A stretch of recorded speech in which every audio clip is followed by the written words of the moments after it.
Here is my 2015 F-150. Frozen door locks that have been fixed supposedly.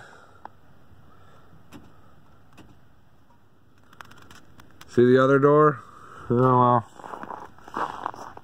See this lock? It moves. This one doesn't move. Door is locked. When the door does open, it doesn't close. So then I get to use a rope to hold the door closed. I called Ford. They're fixed for it.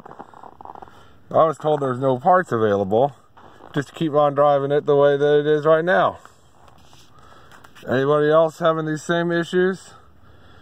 Got a $54,000 truck that I can't even drive in the wintertime.